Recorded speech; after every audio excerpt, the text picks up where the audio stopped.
All right. Welcome in to another Doomer Optimism podcast. I'm Nate, and I'm here with Jeffrey Bilbro. Jeff is it Jeff or Jeffrey? You Jeff's mind? great. Jeff's fine? Great. Yep. He's a professor at Grove City College in Western Pennsylvania and has written, and why I know him, for Front Porch Republic for, how long have you written for them? Yeah, probably over 10 years now. Yeah, and I'm getting old. Tell me about it.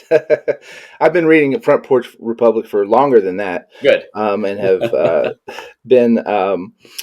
That's how I first kind of came across Jeffrey's work. Jeffrey and I have also sort of connected around Wendell, both mutual admirers. We were in a group together that read his "The Need to Be Whole" recently, and today I invited Jeff here because I thought we'd have a chat about agrarianism. Agrarianism is something that I think it's a word that's thrown around a lot lately. I think sometimes it's, kind of refers to just sort of like um, gentleman farming or kind of like a rural way of life. Like it's very vague, and I think it's a term that gets projected on a whole lot. Like people just project their biases, or they idealize it, or they dismiss it based on sort of their projections onto it of whatever they might think that it's supposed to be. But I kind of wanted today to talk about what it actually is, because there's a rich literature behind it, something that's been discussed and fleshed out in great detail over the years. And some would argue it's something that our country is founded upon. And so it has a rich tradition, and I kind of wanted to talk about this as sort of an introduction to it. I'm also fresh in my mind. I'm about almost 2/3 of the way through, for the first time I've ever read before, um, Anna Karenina, Oh, great. and it's blowing my mind. And I Yeah. didn't, I just hadn't read Tolstoy at all, and didn't realize that he was such a, it's such a foundational agrarian text. Really, I mean, it's an Yep. incredible agrarian book. I don't want to talk about it too much today, though, because Jason and I had decided we were going to do a whole episode on Anna Karenina. So we'll kind of not dive too deeply into that, but that's me just setting the stage here for kind of the rough outline of what we'll dive into today. But so I guess my first question to you is, if it isn't just sort of like farming and ideology of farming, maybe start with a very terse definition of agrarianism, and then we can kind of build out from there. Yeah, sure. I mean, it's agrarianism is kind of inherently local, so it has many different strands, I guess you might say, different traditions depending on where you are. And for centuries, it was maybe under-articulated because it was just kind of the default. Every economy culture is more or less agrarian. But you do get folks like Virgil, other classic authors, articulating variations of agrarianism. But I suppose as Americans, we're in America. It is, as you mentioned briefly, it is kind of one of the founding tenets of at least some of the early revolutionaries, early leaders of the United States. And I suppose it would just be boiled down to something like um, a concern for local economies and local culture that is sustainingly and caringly connected to the land.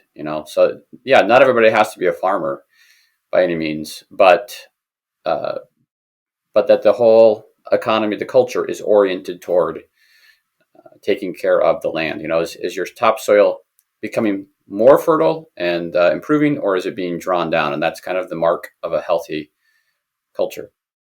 Hmm. Um, I know I said I wouldn't talk about it much, but I just, Levin, the character in Yeah. Anna Karenina, he's I think talks about developing a science of the land and land and people. That was his sort of idea of this book he wanted to write, a science of the land and the people, which jumped out at me. Talking about um, place. Yeah, and I think obviously he embodies that in the novel in many ways. And in the American context, you have people like George Washington, who I think his most cited, at least his most cited Bible verse, is that passage from Micah, where the prophet says, every man will rest under his own vine and fig tree.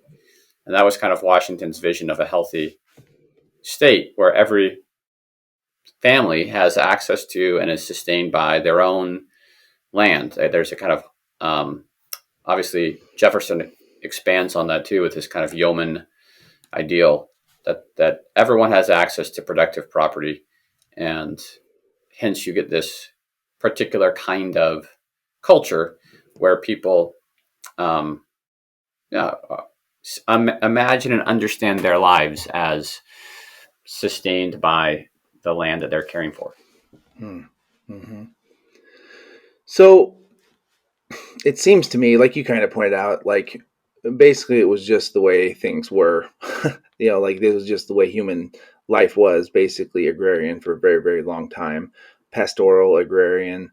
I mean, of course, there were nomadic peoples too, but like agrarianism is Yeah, just sort of the background of human life. And it seems to me that the big change in that, is the Industrial Revolution.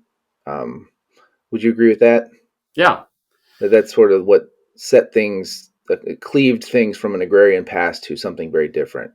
yeah, yeah. I mean, Barry talks about how when he went to college, he didn't know the term agrarian, and he just sort of was one, but he didn't have a term for it. And while he's at college, one of his professors said, "You should read the 12 Southerners because I think you're an agrarian." And he read the 12 Southerners, and in the beginning of "I'll Take My Stand," their sort of statement of principles, their contrast is between agrarianism and industrialism. And I think at the time in the 1930s when they were writing, that was somewhat unexpected, I guess, or somewhat edgy, because the dominant political or economic um, battle seemed to be between capitalism and communism. Right, it was Mm-hmm. like the West versus Russia or whatever. But the agrarians point out that really both industrial capitalism and industrial communism are variants of the same system, one that's big and oriented around efficiency and production. They have some disagreements, but in essence, it's the same system. And the true alternative, they would argue, is agrarianism and a concern for widespread ownership of productive property and cultures based on the land. So I think, um, yeah, it's helpful to see agrarianism not as opposed to capitalism per se, but as opposed to industrialism in all of its various manifestations. Yeah, and so we can tie in too. Like I think one of the better, certainly more entertaining, writers on this too is tie into the work of Chesterton. Yeah, Because he really beautifully skewered socialism slash communism and capitalism, yep, with equal relish. Just really funny, and talked about. I don't know that he. I don't know. I'm not. I don't know. I'm not that familiar with his work, so I don't know if he would be considered agrarian so much as definitely distributist, right. localist. Yeah, I mean, Chesterton's book, Outline of Sanity, and Hilaire Belloc's Servile, wow, what's his book called? The servile state, isn't it? Servile State, yeah. I mean, those are kind of like the key books, I think, in the British distributist tradition, kind of drawing on the work of folks like John Ruskin, who again are not really. I mean, they're not, as you put it, they skewer both kind of industrial capitalism and socialism. So yeah, they don't tend to talk about themselves as agrarians, but I think most people now see the British distributists and the American agrarians as very much compatible, very much swimming in the same stream. Well, maybe it would be helpful to then as we think about and try to flesh out what we mean by agrarian, to sort of, well, like what are the similarities of those two that make them compatible? That's a good question. I mean, I think part of it is it, a belief, a conviction that there are cultural, economic, moral benefits to having control over productive property. And that any system that makes it hard for individuals or families to um, to own productive property, whether that be a farm or a small shop or manufacturing, um, it is going to innervate culture and kind of turn people into wage slaves and um, mindless consumers. So that the human person gets developed. This is obviously Jefferson's argument, and then it gets picked up by by both the British distributists and the American agrarians. They make very similar arguments about the the way that being responsible for um, your your own livelihood cultivates certain virtues that maybe can't be cultivated if you are more passive or dependent upon somebody else to make all those difficult decisions for you. Hmm. And so, in an American context, as you're talking about, like the yeoman farmer, the small farmer, sort of the paragon of this, and I don't think Chesterton would disagree with that. He writes a lot about the the shop, Right. the small shopkeeper and things like that. People who own their own, and so kind of distinct from obviously socialism, communism, but also from capitalism with the consolidating effect, Yeah. and the corporatism and and whatnot. Like what would you how would you people, like a lot of people I think view capitalism merely as basically the natural effect, the natural endpoint of just the idea of private property generally. If people own private property, then they can buy it and sell it, and you kind of end up where we are now. So how's that? Yeah. Yeah. Like a lot of people, when I No. discuss this with people, I mean, the capitalism is just sort of the natural outflow of any system of private property. Whew, yeah, this is complicated. It And I is. am the first to admit that I'm not a professional economist, but I think in the British context, you see this maybe most acutely in the aftermath of the Reformation when the crown takes the land from the Catholic Church, the monasteries, and ends up privatizing those and kind of giving them off to various royal or noble families that um, supported those moves. And along with that, then you get the Enclosure Acts and all kinds of land in Britain that maybe was sort of owned by somebody, but came along with lots of rights for other people to graze on it, graze their animals on it, or use it. Uh, all that gets changed over decades, and that led to massive consolidation of property in Britain in ways that hadn't been the case for centuries. Um, and so in Britain, it became really impossible for small scale farmers to own their own property, right? You had the lord who owns massive estates and then tenant farmers. Um, and there's a history there, right? It wasn't inevitable. There were particular choices that were made for political and other reasons. And then in America, I think, there's obviously, and we can talk about this too, but there's obviously a lot of dispossession that happens with Mm-hmm. the colonists coming in and dispossessing the Native Americans from their land. Mm-hmm. So, not to condone that in any way, but as the U.S. government makes that land then available to settlers, they do try to the Homestead Act. The government does try to ensure, and this is a very Jeffersonian idea, that it's going to uh, be owned by a lot of different people, and that each the homestead size is supposed to be like how much property do you need to support a family. But for a lot of reasons, a lot of corruption and machinations of railroads and others, particularly in certain parts of the country, very quickly those plots get consolidated. And as property and capital are consolidated, it just becomes more and more difficult for the smaller business person or the smaller farmer um, to make a good living. So I think Mm-hmm. well, yeah, you're right that we tend to see kind of consolidated industrial capitalism as just the natural progression. It's clearly more efficient, right? Clearly, this is how things go. And I think there are ways of narrating the history in different countries of the consolidation of property that show, well, actually, these are the choices that are made for political reasons, for individual reasons, and it could have been otherwise, and it can be otherwise. There are ways to um, push the regulatory or legal thumb on the other side of the scale and make it more amenable to small scale property ownership. Yeah, yeah. It does, I think that that's the mistake, is that, assuming because this is how it is, that this is sort of how it naturally is when we Right. like cut our economy free. And then this is the, Right. versus, well, this is the result of specific decisions that were made. Yeah. And this is the result of specific actions that were taken. Yeah. And they're neither inevitable nor, it was never inevitable. It was Yeah. people deciding, and likewise, the same is the case going forward. And so with agrarianism, I'm hearing there's got to be a priority placed on um, individual owners of productive property, individual ownership of productive property, and also I think is sort of emerging for me too in agrarianism. There's always seems to be a real sense of mutual obligation that doesn't seem to me to be present in capitalist ideologies.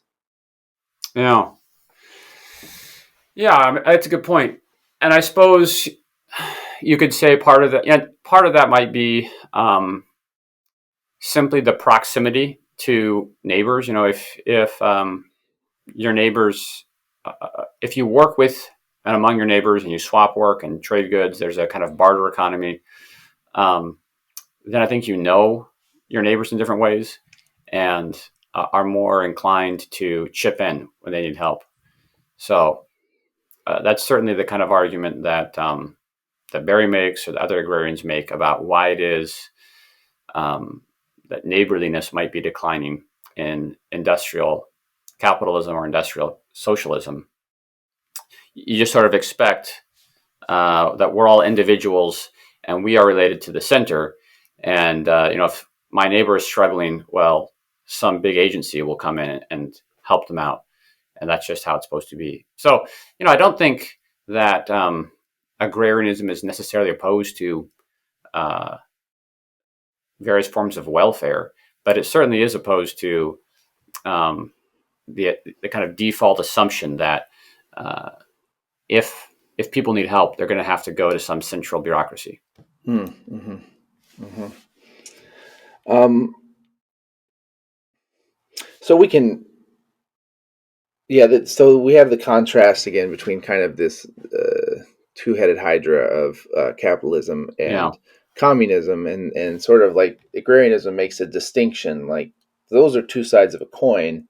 We're not picking a side here. There's problems and um, there's virtues and problems with yeah, both, but basically they rest on assumptions that we don't share. yeah. Um, And and I think you can maybe chime in here too, but I think a lot of agrarians are interested in picking and choosing some of the best from both systems. mhm, So usually agrarians do think that the best setup is private property, which is obviously capitalist. Um, but there's also real interest in various forms of commons mhm, or of different ways of owning manufacturing that's like employee owned. There's some really interesting ownership models that people are trying out in Europe and America that maybe feel like something like communism, but it's not really communism because it's not owned by the state. It's owned by uh, some kind of shared ownership among the workers. So I think there's, um, in general, among agrarians, a real flexibility or openness to different forms of legal frameworks that would that would facilitate, that would encourage people having a real stake in productive property. well, and I think this kind of brings one of the tensions here is within in that communism, we're all trained, in my opinion, to think in terms of the communist capitalist dichotomy. Like Yeah, that's yeah, like we think that way, right? So even like pointing out that like, well, those are just two arrangements. They're not the only two arrangements. It's not like this is the scale of how things can be, and you have to pick one or the other. Like this is not the only two options, but we yeah, think that way. I yeah, think really deeply it's in there. And in general, you think of communist as very collectivist, and capitalism as hyper individualist. Um, and agrarianism is a bit of both. yeah, yeah. I mean, I suppose an agrarian would want to say something like it's neighborly. So it's not individualist in the sense of a kind of hyper libertarian. Hmm. There is a concern for the neighbor and for the common good. Right? There's a real sense that the health of my land depends on the choices and actions of those upstream, in a literal but also a metaphoric sense. Um, but also a sense that I need to um, take responsibility for my work, my actions, and if I'm making mistakes, there might not be. I might suffer for them, right? Like if I Hmm. plow a certain way, if I plant a certain way, if I make business choices, I might cause damage. There might be repercussions.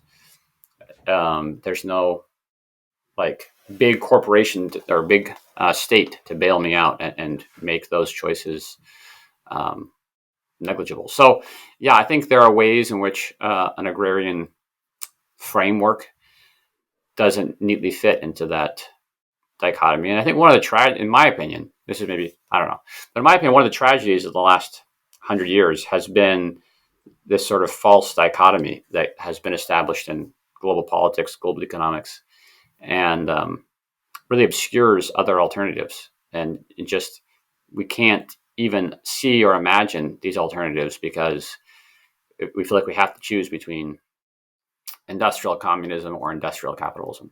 Hmm. Hmm.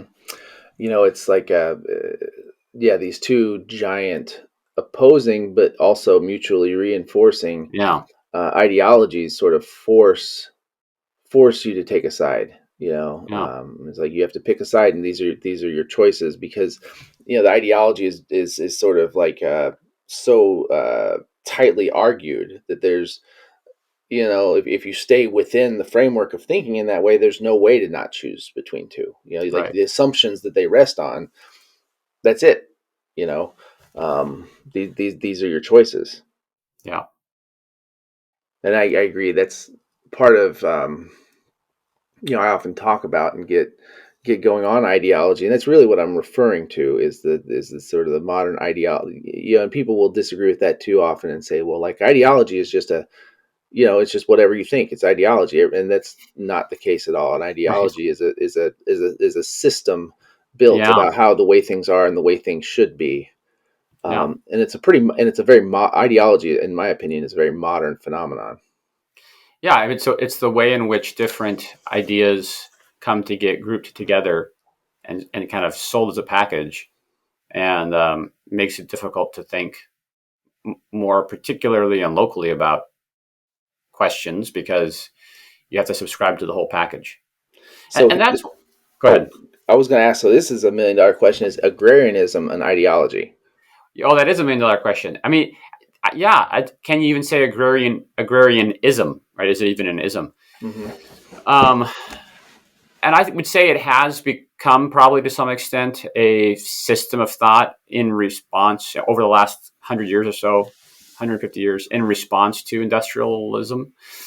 But to the extent that agrarianism becomes a program, yeah, it probably does um, betray the very things, the very goods that it's trying to defend, because it really is um, a set of values, a kind of basic orientation to the world and to one another that says this whole, our lives depend upon the earth and the soil, and if we're not taking care of this, uh, it's all going to be there are going to be moral and practical consequences, and so we should care for the soil and one another. And I think a good agrarianism is fairly flexible and adaptable to different cultural political contexts. So to the extent that it becomes like a program or political policy, then yeah, it might be inherently corrupting. Yeah, it seems tricky there. It does seem like, especially if you read, Barry, I think, but other agrarian writers, it seems like they're always trying to build in enough wiggle room to not be ideological. Yeah, Like there's a real awareness of, I yeah, think, of that corrupting sort of sense of basically putting yourself in a word cage. And I think that's a huge part, in my opinion, of how that tether to the land is so vital, is because like you have to be tied to something that isn't just a construct of your rational mind. yeah, because it's actually saying that our bodies matter, our places matter, and um, there we have a responsibility to work and to care for our neighbors, not just with warm thoughts and well wishes, but with work that cares for their bodies. So yeah, to that extent, it gets you out of your mind, gets you out of the structures of some political or ideological system, and sets you to work. Yeah, Hmm. So another way of saying that might be that that it's so when we talk about it, that it's localist, but another way of saying it might be that it's context dependent. yeah, yeah. I mean, Barry and others, I think, talk a lot about local adaptation. That you're going to have to adapt. It's going to look very different. Maybe there's, for instance, you mentioned this earlier. There are certainly some places on the planet where agrarians will probably have to be nomadic. Like it's dry areas, places that aren't really suitable for like settled human habitation. Um, so yeah, it's going to look very caring for the land and living sustainably on it. It's going to look different in different places for sure. Yeah, no rule book, Yeah, certainly. Um, let's talk about so one of the things that always seems to come up with agrarianism too, is a sense that, okay, so when we think about it being, it's very closely tied to farming. Like we pointed out, it's not only about farming, but it is very tied yeah, to making a productive living off the land, or being close to your food, things like that. And so another thing that comes up in conversation all the time is that it's food production is it's simply economic activity, and we should do whatever is most expedient to just produce food for the least amount possible, looked at in very utilitarian terms. And there's a whole discussion about whether industrial food production is actually the best way to produce food, um, on its own terms, just like making a volume of food, making healthy food, affordable food. And leaving those questions aside for a second, I think agrarianism would say that there is more to the production and consumption of food than economic activity. That it isn't simply that the manner in which we live off the land isn't simply economic, um, but also involves a relationship of sorts, and as a relationship, it entails, mutual obligation. It demands certain types of action, from the person working the land, and that in doing that, it also produces or requires certain virtues in the producer, the farmer, the owner, whatever. And that those are important, and those are important societal goals too, in addition to whatever economic activity we usually think of as farming. yeah. I think that's right. That's kind of the Jeffersonian tradition, I suppose. This notion that even if yeah, I'm not ready to concede this, but even if the Green Revolution and GMO farming, etc., is like the best way to produce calories for the least amount of energy or whatever. It's not, but we can concede it. Right, Yes. exactly. Even if that's the case, there's still something lost when most people are not involved at all with the care of their um, land and their provisioning. So, this is why in essays like Think Little, Barry comes back to just the personal cultural goods of growing a garden. Right? Even if you're not going to like produce most of your calories, the act of growing a garden changes the way that you see your neighbors, see the land, see your food. It makes you a different kind of person, and it puts you in a different relationship to your food.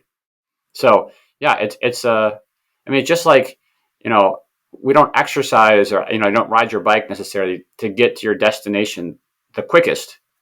You go for a walk or you ride your bike because it changes yourself and it changes your relationship to your place. Mm-hmm. Um, so yeah, we shouldn't uh, think of persons as simply, machines that need to have a certain intake of fuel to accomplish something, right? Agrarians have a whole different view of the human person. Mm-hmm. One that's, I mean, the 12 Southerners kind of leave it vague, right? There's like this religious component to the one's connection to the land.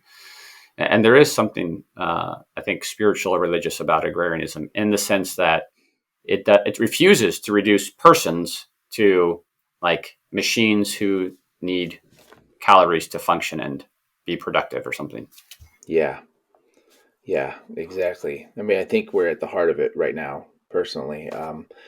And Wendell Berry has a great essay. It's a great essay, but the title of the essay says, I mean, to me, it just says everything you need to know about it, which is just a simple question of what are people for? And Yeah, by asking that question, just by asking that question, I think it underlies exactly what we're talking about. Like, is our purpose to simply be efficient and maximize production? Yeah, I think that sounds horrible. um, that's not what life is, yeah, and yet we, in these sort of ideologies that have sort of captured the 20th century completely. Really, that is what we are. yeah. Yeah, and I think you see this with transhumanism, AI, all these things are just sort of the natural outworking of these assumptions. Barry writes, I think this is in Life is a Miracle. He writes something to the effect that the next great division in the world will be between people who want to live as creatures and people who want to live as machines. And I think that's right. And so Mm-hmm. much of our discourse is dominated by people who want to live like machines, which sounds sad to me. So yeah, and if you think agrarianism is just about we all need to be farmers, then I think it's these kinds of distinctions that you can't make, right? That Mm-hmm. agrarianism is a way of understanding persons as creatures fundamentally rather than just machines or widgets. Yeah, exactly. This is what I've been joking around a bit on Twitter a lot with this idea of buffaloes versus robots. It's Yeah, exactly that Wendell Berry quote you said. yeah, Like, it's exactly the same thing. Team Buffalo or Team Robot, and Team Robot is recruiting pretty well these yeah, days. yeah. That's true. I mean, it's agrarianism is always, or at least in recent centuries, marginal. But I also uh, hope, think, pray that maybe as the machine closes in, there's a kind of a growing awareness that a growing dissatisfaction, I guess, with that, and folks like Barry and others who have been articulating this alternative vision for a long time will be there waiting for people who are desperate for alternatives. And I think that's, I don't know, I'm not an expert on the whole doomer optimism community, but I think my sense of it is um, the people who gather here are those kind of people, right? Who may have this vague sense that a world built for machines is not a world I want to live in, and are Hmm. looking for hope elsewhere. Yeah, I think so. I think that's a really common denominator and sort of a driving force. Um, it seems to me. Yeah. So,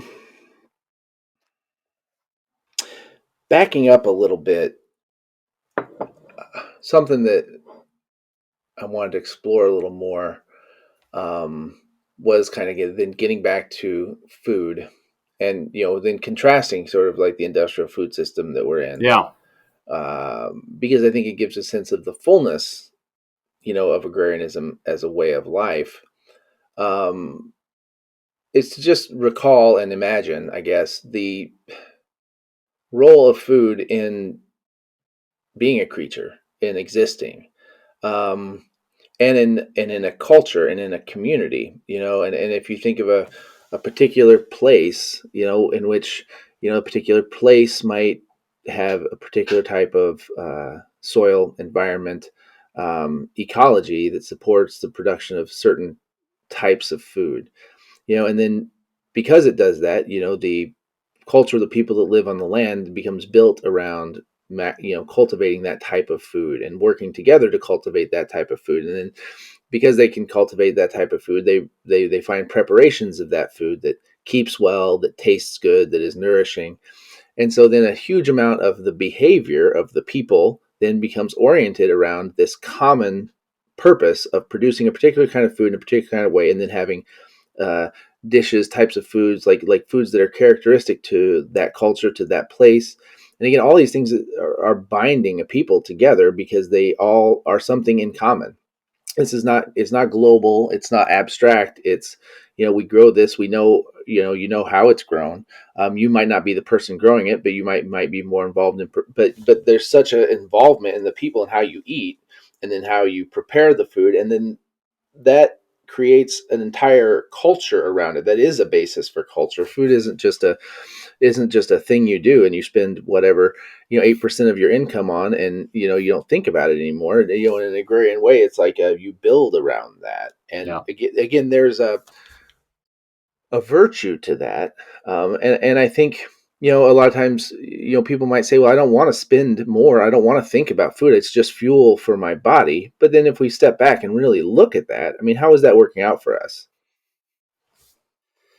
Yeah. It's not working out health wise, obviously, but it also takes away one of the primary constituents of healthy communities, as you pointed out, this way that food draws people together. I think one of the particularly sad parts of global industrial culture today is the way in which all of these local food cultures can be kind of commodified and turned into commodities.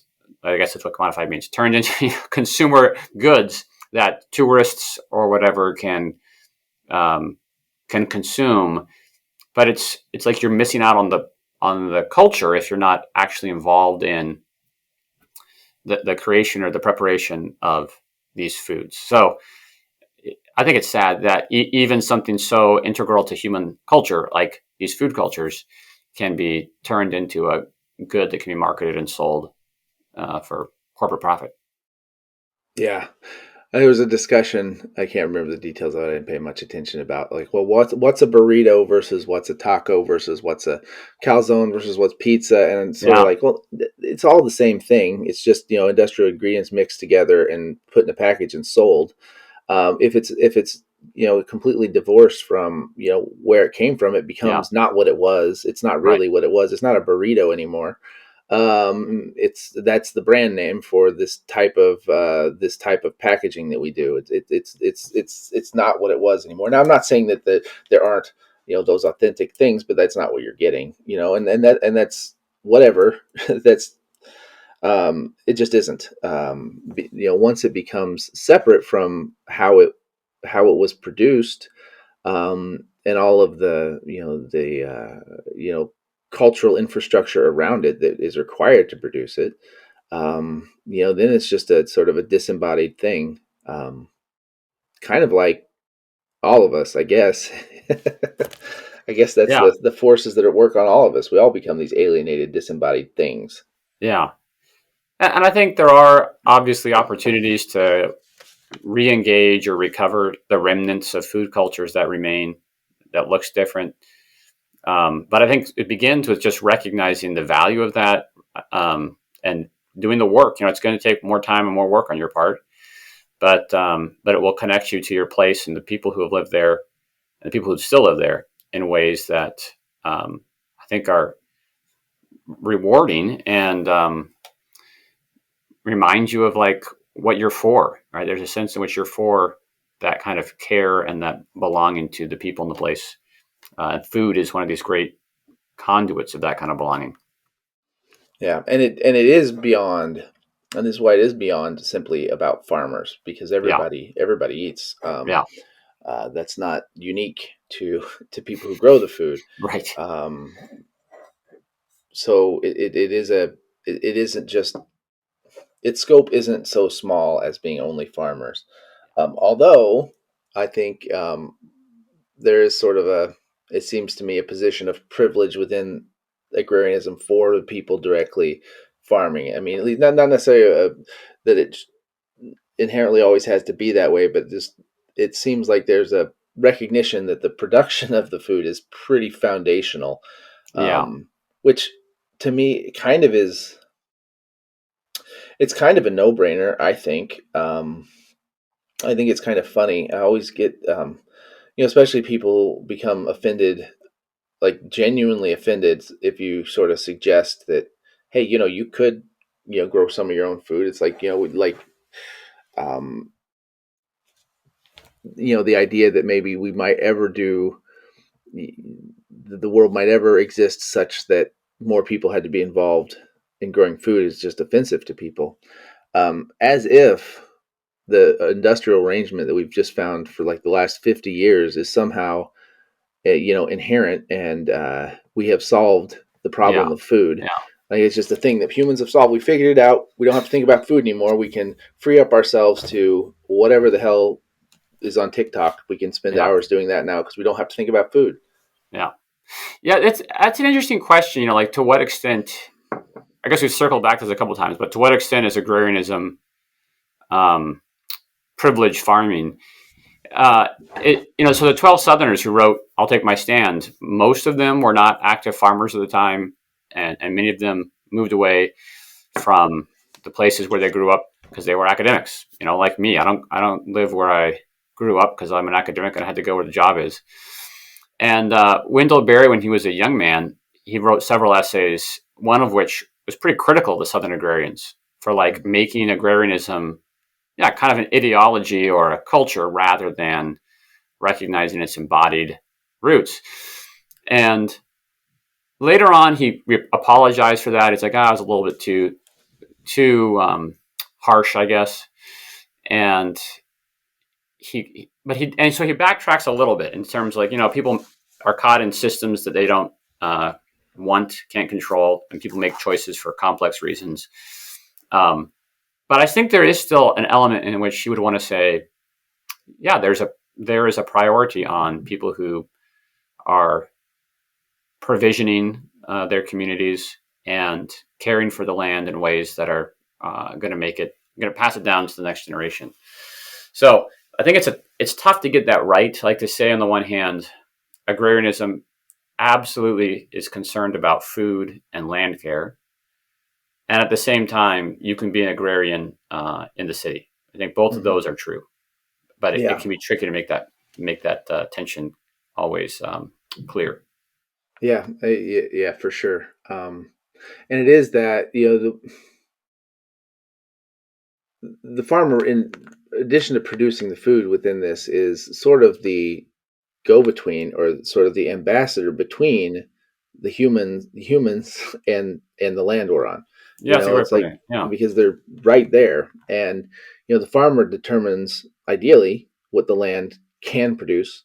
What the land can produce in a way that doesn't degrade the land, and like, what's of it, like, so by practicing their craft in a skillful way, getting as much as possible from the land without taking too much, and that being determined again in that relationship between the farmer and the land, I think, an agrarian system. That's how that's that relationship. Now, that's not the relationship we have today. The relationship we have today is, this is what's needed, and this is the price you're going to get. So it's like, it's very extractive by its nature. It's not that conversation. There's no mutuality in it. It's one yeah, way.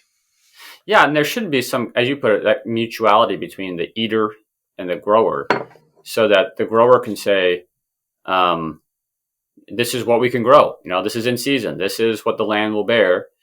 I'm sorry if you want this kind of food, right?" And yeah, on the other hand, I suppose the eaters can push back and say, well, I would like, is this possible, right? There's an interplay, and it should be um, one that's mutually corrective. So sometimes the consumers need to say, I got to change my tastes. I have to cultivate a taste for this vegetable in this time of year, Hmm. um, rather than simply, um, yeah, a consumer market driven thing where this is the demand, so you got to meet it somehow. Right. If you live in grasslands, you're gonna need to like beef and lamb. You're just gonna need to. Well, also, yeah, absolutely. Well, also, recognizing that it's going to be more costly than going down and buying feedlot beef, right? Hmm. Yes. But yeah, Yeah, that's a whole, and we can. I mean, I'm pretty okay leaving that question alone for today. The that's question, probably well hashed over. Yeah, the economics of it all, because then it gets mixed up with with policy, and I mean, it is mixed up in this conversation because the whole thing is built around capitalist assumptions that are extractive by nature. So you can't. But that's just a whole rabbit hole. yeah. A But I big think one. one of the reasons it's a rabbit hole is that whole conversation. Often, you're talking past each other Yep. because people say, "Well, look at the economics," and you're like, "Well, yes, but how have we set up a system?" And it's been set up around industrial large scale capital. So that's why it works so well. But Hmm. it could be arranged otherwise. Yeah, again, it's that inevitable question of Yeah. like, well, is it this way because it's inevitable and it would have to be Yeah. this way and there's no other way? Or is it simply a result of choices that we have made again and again and again, how we've Yeah. chosen to organize ourselves? Yeah. Um, I don't think, I mean, I don't believe that it's at all sustainable to relate to the land in the way that we are. Living in the Midwest, as I've mentioned on this podcast many, many times, is it's extremely depopulated. Where I live, there aren't enough eyeballs and hands to Yeah. properly care for the land. So you have machines that don't obviously care for the land. That extract from the land, and that's the nature of agriculture at the moment for the very vast part. It's this extractive system, and we just simply don't have the people, and we don't have the ability to get people who are even interested onto land in many cases. I don't know, if land became suddenly available, like if it became much more affordable and available, people, if there would be people who would come and want it. Um, I, you know, maybe there would be. I don't know. It seems like I talk to a lot of people who would love to be able to, but I don't know. Um, but there's two questions there. One, would be making it available, and two, if it was available, would people embrace that opportunity?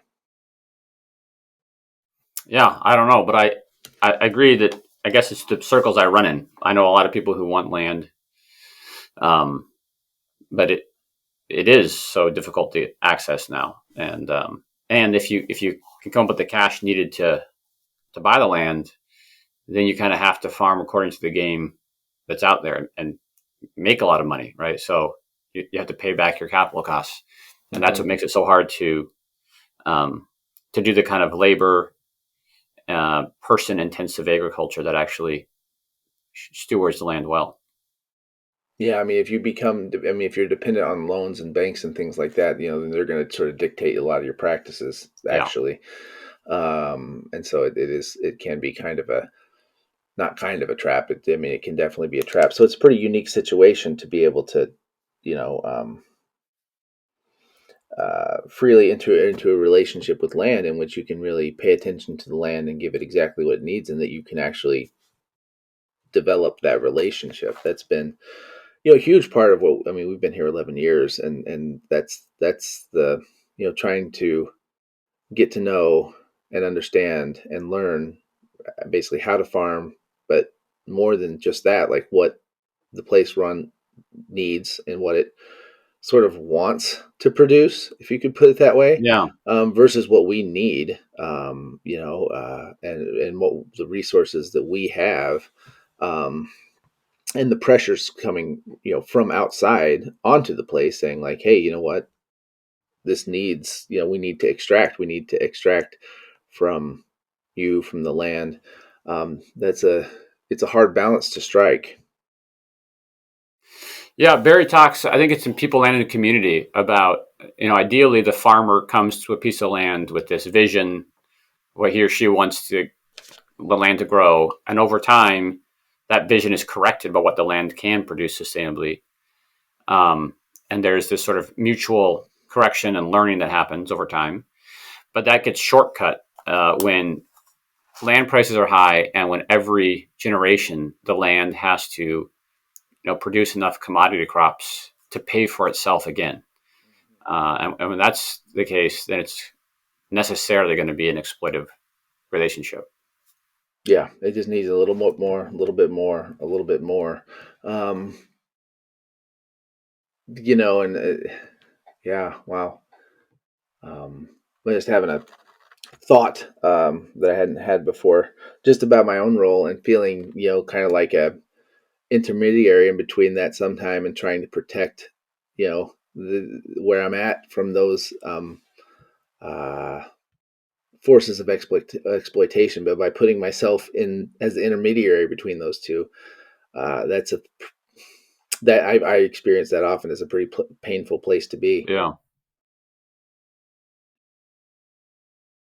Yeah, there's a. Um, it is really amazing how you mentioned that you kind of go in with the plans that you have of what you think is a good idea, and then you start applying it and you see where you were wrong and where you were right and where you can adapt it, and what it's a pretty remarkable thing to be doing it for long enough where you sort of start to feel like the place is talking to you a little bit, like Yeah. you're starting to hear what it's saying. um, and and I think that is that's why I personally, that's why I moved here, because I've always been, and this brings up, I think, another thing I want to talk about agrarianism, which is sort of the relationship and or tension between agrarianism and environmentalism. um, because I think a lot of there's obviously, for good reason, a lot of concern for the health of our planet, um, and that's been sort of kind of run through sort of environmentalism. And I wonder sometimes if environmentalism isn't kind of infected with the same capitalist communist dichotomy, sort of industrial thinking that that we've been talking about today, was mainstream environmentalism, kind of, which again I generally support. I mean, I support the idea of a healthy environment. I support the idea of protecting the planet. Like I am an environmentalist. I don't mind saying that, but I think that there's a type of thinking, it seems like increasingly so, that's infected by this sort of um, uh, yeah, I don't know, communist capitalist dichotomy, or Yeah. whatever I want to call it. Yeah. I mean, it becomes a kind of corporate process of, no one actually wants to do the work. People just want to reap the benefits and feel good about yourself and kind of pass the buck on. And, I think a lot of agrarians are frustrated by environmentalism to the extent that it, kind of privileges abstract numbers and quantities and doesn't actually value particular places. And maybe that's unfair. I think, but part of that too is that environmentalists don't really want to change the mode of life. They don't really want to get their hands dirty. So that's why electric cars are so awesome. I don't actually have to change anything. I can get an electric car and just plug in, as opposed to fill up the tank. But my lifestyle doesn't change. I can still drive. I don't have to do any work differently. And agrarianism suggests that there's like a moral responsibility we have to work. So it's not like we're just going to preserve chunks of wilderness over there and then abuse these places and hope it all comes out in the wash. Mm-hmm. It's going to say that your life has to be responsibly related to your place. And that's going to require sacrifices. It's going to require, um, maybe a change in lifestyle and work. So it's less of a easy sell, I suppose. But I think that's why a lot of agrarians, like Paul Kingsnorth or even somebody like James Rebanks, to mention two British farmers, are kind of in an uneasy relationship with uh, modern environmentalism. Mm-hmm. Yeah, there's that moral responsibility, and that it's a direct one. It's like Yeah, you said, getting your hands dirty, managing your place. It involves management decisions. It involves manipulating your environment. sure. And um, I think it takes, popular term these days. I mean, it takes our role as sort of a keystone species. Is like, we're, like, I'm on the land I live at, like I'm the manager of it. Like I am manipulating it all the time. Like I'm not in control of it. Like let's Right. not get Sure. carried away. But I am, constantly tweaking and moving this and cutting this tree down and planting this tree over here, and to see how the land responds. And it's a very, very active management. It isn't setting it aside or leaving it alone. And I think that's more, like within environmentalism. And I know when I was more of an environmentalist than I am now, at least as belonging to that set, I guess you might say. As much like you go on hikes, go out, you and kind of enjoy nature, right? Like, and there's a love of nature. I think there is commonly a love of nature, but it's just a very different thing Yeah. than nature being something in which you're on sort of friendly, sometimes unfriendly terms, but relational terms. I guess that's the way to put it. Relational terms. And so it's not it's not something you're just merely stepping back and observing and appreciating. It's a relationship, which really, to me, I say, if I were offering my own personal definition of agrarianism, I'd say it's the philosophy of living in relationship. Period. This is like it's fundamentally relationships. Everything is Yeah. relationships between the people and the land, between the people and each other, direct relationships. So to me, that's sort of how I think about it. Yeah. I mean, I suppose that's why. Although Leopold talks about being a member of the land community, and of course, Wendell Berry thinks a lot about membership, both with Mm-hmm. other persons and with the place. So yeah, I think um, that notion of responsible membership, responsible belonging, and figuring out how to exercise those relationships well. Barry writes, I think this is an unsettling. He says, the so-called identity crisis that he's right back in the 70s, but I don't think the identity crisis has gotten any better since then. But he says that it's built upon this false premise that like we are individuals who can choose who we want to be. And he said, Mm. practically speaking, we only have a choice between responsible dependence and irresponsible dependence on other people and on our places. Mm. Um, and so he obviously would recommend doing the work to become responsibly dependent upon our places and our communities. So yeah, I think if you want to boil agrarianism down to the effort to be a responsible member, I think that's pretty good. Oh, I think it recorded, but I think I didn't hear a lot of what you just said. I have agrarian internet, so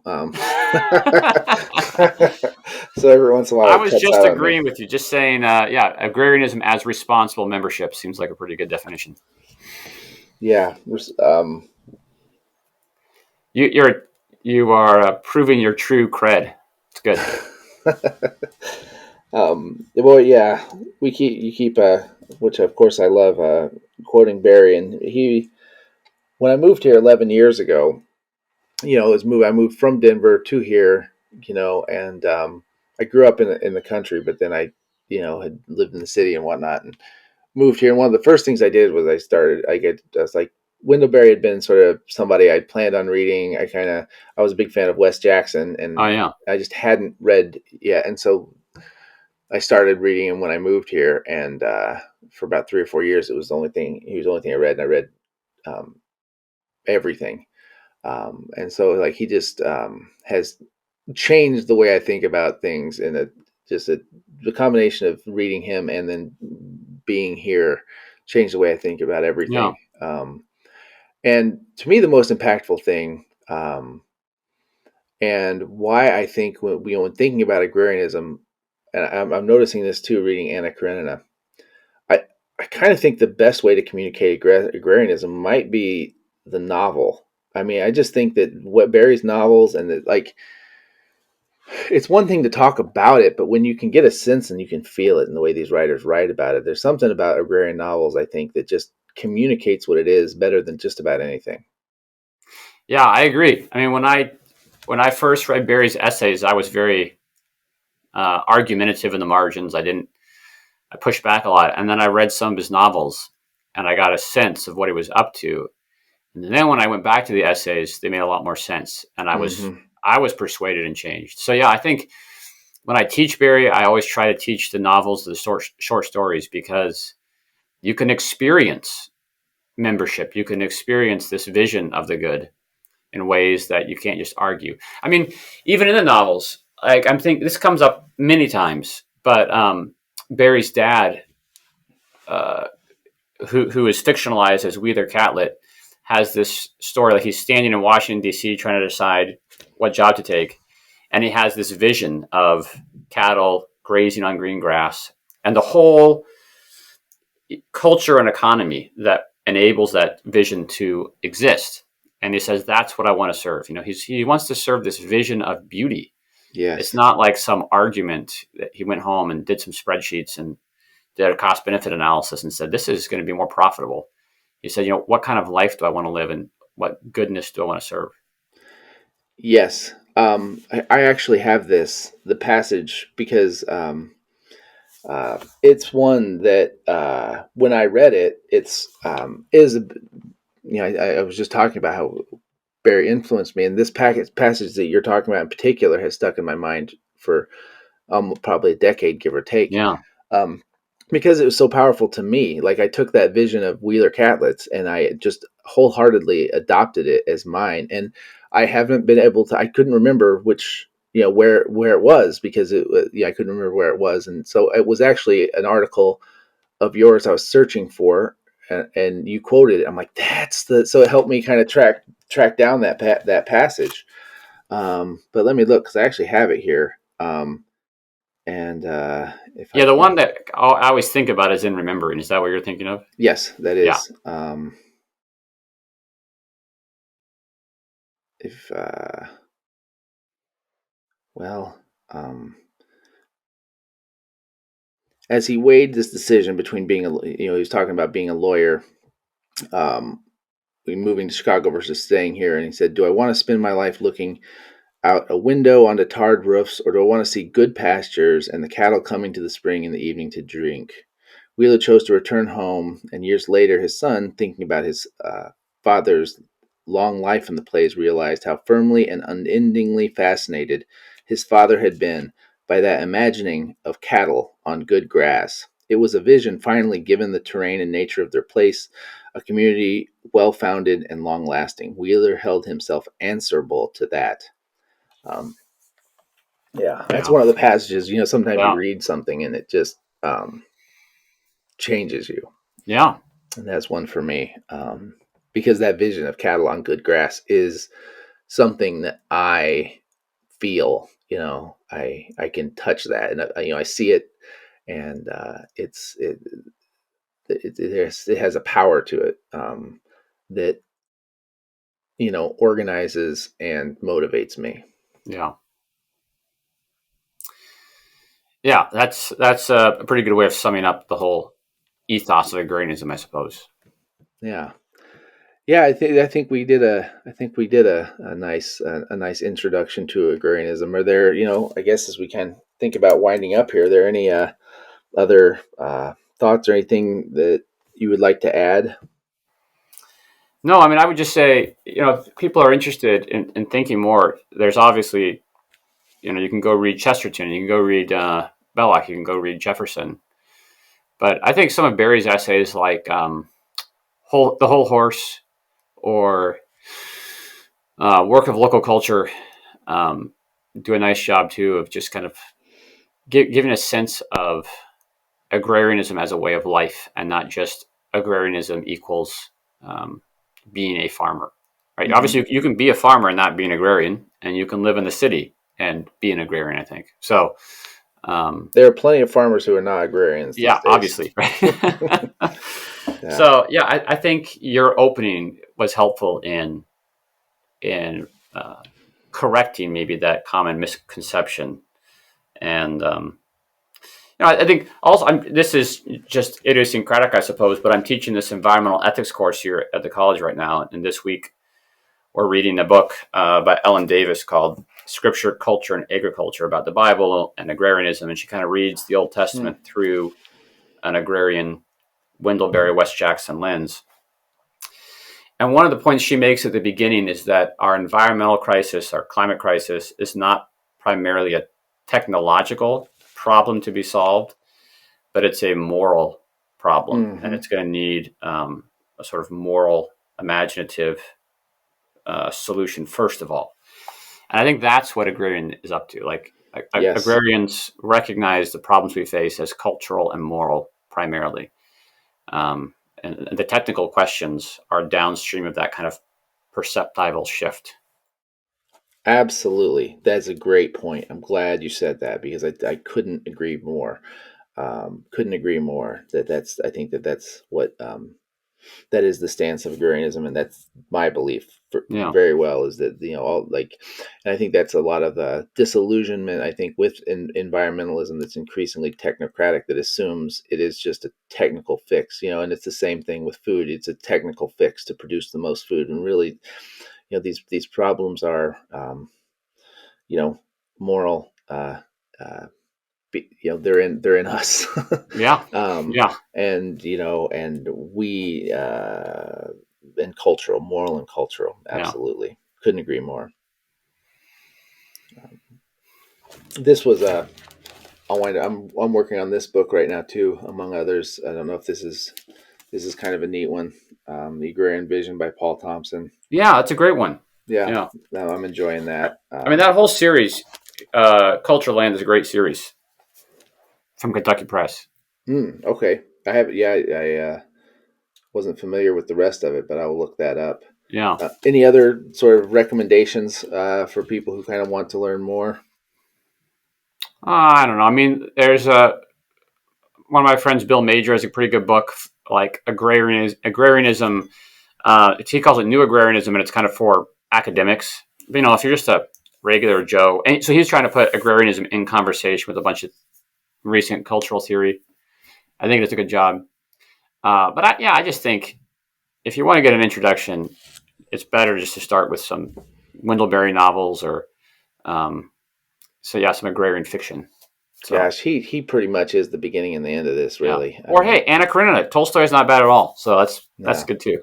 That's really been. I didn't realize. I just Yeah, read it because my son got interested in Russian fiction. He started reading. I'm like, well, I haven't read it. I'll read it, and I had no idea what to expect other than Tolstoy's a legend. But I'm reading it. I'm like, oh my gosh, this is exactly what I'm interested in, yeah, yeah, and beautiful. yeah. That's Yeah. great. All right. Well, thanks for coming on. And yeah, this is a great conversation. I hope people kind of get stimulated on thinking more specifically about what agrarianism is and less just generally. So Yeah, thank you. yeah. Thank you, Nate. It's fun.